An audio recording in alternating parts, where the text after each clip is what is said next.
KFC BFC আজকে আপনাদের দিতেছি ডিএফসি ঢাকাইয়া ফ্রাইড চিকেন। ঢাকাইয়ারা খালি বিরিয়ানি খায় না, ফ্রাইড চিকেনও খায়। আর আজকে আপনাদের এমনভাবে আমি রেসিপি দিতেছি, একটা বাচ্চাও পারবো যে কোনো দিন রান্না করে যায়নি ওই এই ফ্রাইড চিকেন রান্না করতে পারবো। কি বিশ্বাস হয় না? দেখেন কত সহজভাবে আপনাদের ময়দারে কীভাবে আরও ক্রিস্পি করবেন ওইটারও টিপস দিয়ে দিতেছি। তাহলে আর কি লাগে কর, আহেন তাহলে আমার লগে। কীভাবে ফ্রাইড চিকেনগুলোরে আমি ক্রিস্পি করব এই টিপসগুলোই তো আজকে আপনাদের দিলাম।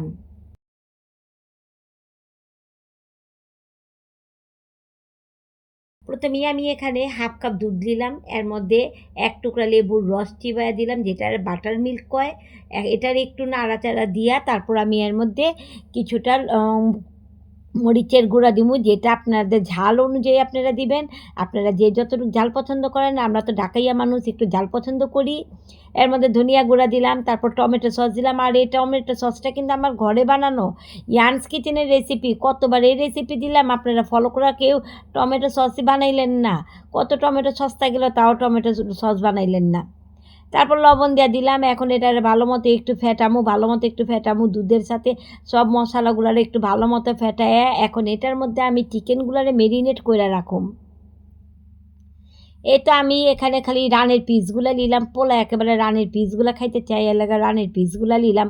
রানের পিসগুলোর মধ্যে এখন আমি মশলাগুলারে ভালো মতো হাত দিয়া চটকায়া একেবারে ভালো মতো মেরিনেট করে রাখুম। আর মশলাটা মিলায় আমি কিন্তু বোলের মধ্যে দিয়া দিব, প্লেটের মধ্যে মশলা রাখুম না। কারণ মশলার মধ্যে একটু মাংসগুলো চিবা থাকলে কি হয়, কি ভালো মতো মেরিনেট হয়। এটা লেগে আমি কি করুম, ওই বোলের মধ্যেই দিয়া রাখুম। সব মাখানো হয়ে গেছে, এখন আমি বোলের মধ্যে দিয়া মশলাটারে কমপক্ষে 1 ঘন্টা আপনারা এটারে মেরিনেট করে রাখবেন। যত ভালো মেরিনেট করে রাখবেন, যতক্ষণ মেরিনেট করে রাখবেন, আপনার ফ্রাইড চিকেনটা অতই ভালো হইব, ভিতরে কাঁচা থাকবো না। এখন আবার আরেকটা সার্ভিসিং দিছে, আমি 1 কাপ ময়দা নিলাম, স্বাদ মতো লবণ নিলাম, মরিচ গুঁড়া নিলাম। আমার কাছে কালো গোলমরিচ ছিল না, আপনারা চাইলে এখানে কালো গোলমরিচের গুঁড়াটা দিতে পারেন। চিলি ফ্লেক্স দিলাম, এটা ঝালের লাগে আমি চিলি ফ্লেক্স দিলাম। আমার পোলা আবার ঝাল পছন্দ করে বেশি। এটার এখন আমি কি করুম, একটু ক্রিস্পি করুম, যেটার আপনারা আমি কইছিলাম যে একটা টিপস দেখামু। একটু পানি ছিটায়া পুরো আবার গোলা বানাইবেন না, একটু পানি ছিটায়া আমি এটারে কি করুম, একটু ক্রিস্পি করুম। ওই যে উপরে ভাঁজগুলো পড়ে না, এটা করলে কি উপরের ভাঁজগুলো একটু সুন্দর দেখাইব। হালকা একটু পানি ছিটায়া আমি উপরের ভাঁজগুলা দিব। এই টিপসগুলো যদি আপনি দেই, তারপরেও আপনারা না বানান, তাহলে আমি কি করুম কন। এই যে দেখেন কত সুন্দর ঝুরঝুরা করছি, দেখছেন কত সুন্দর ঝুরঝুরা করছি। আপনাগুলোকে কত কিছু করি, আপনারা তাও আমার ভিডিওটা লাইক কমেন্ট শেয়ার দেন না। এখন আবার একটা বোলের মধ্যে আমি বরফের পানি লিয়ে লিছি, এটার মধ্যে যে মাংসগুলারে চুবামু, এটা লাগে এটা আবার একটু সাইডে রেখা ময়দার এই ডিশটা আবার সামনে আনছি। এখন চিকেনগুলোরে উঠায় আমি এর মধ্যে একবার কোট করুম, ভালো মতো কোট করুম, বেশি চাপাচাপি করবেন না, হালকা একটু চাইপা দিবেন। তারপর এখান থেকে একটু উঠায়া আবার ওই ঠান্ডা পানি ইয়ের মধ্যে দিয়ে দিবেন, বলে দিয়ে দিবেন। বেশি চাপাচাপি করতে দেবে না, তাহলে উপরের লেয়ারটা ভালো আইব না। একটু ঝাড়া দিয়া তারপরে এই বোলের মধ্যে আমি ঠান্ডা পানির মধ্যে কমপক্ষে 5 সেকেন্ডের মতো রাখবেন, বেশিক্ষণ রাখবেন না, কারণ মশলাগুলো তাহলে সব বাইরে হয়ে যাব। 1 2 3 4 5 গুনবেন, তাইলেই হয়ে যাবো গা। 5 গুইনা আবার এটার মধ্যে একবার কোট করবেন। খুব বেশি চাপাচাপি করবেন না, আলতোভাবে একদম হালকাভাবে একটু চাপাচাপি কইরা দিয়া দিবেন। আবারও দিয়ে একটা ঝাড়া মারবেন, রানের উপরের হাড্ডিটা ধরে একটা ঝাড়া মারলে না খুব সুন্দর একটা ক্রিস্পি আইব, বুঝছেন? একবার কইরা দেখেন। আর এটা তো বাচ্চা যে কেউ পছন্দ করে, আপনারা মায়েরা খালি অলসতা কইরা বাচ্চা ঘরে কইরা দেন না, এরকম করে বাচ্চা ঘরে কইরা দিবেন, বাচ্চারা অনেক পছন্দ করবো, বুঝছেন? বাচ্চারা বাইরে যায় খায়, ওর চেয়ে ভালো ঘরে এরকম কইরা দেন।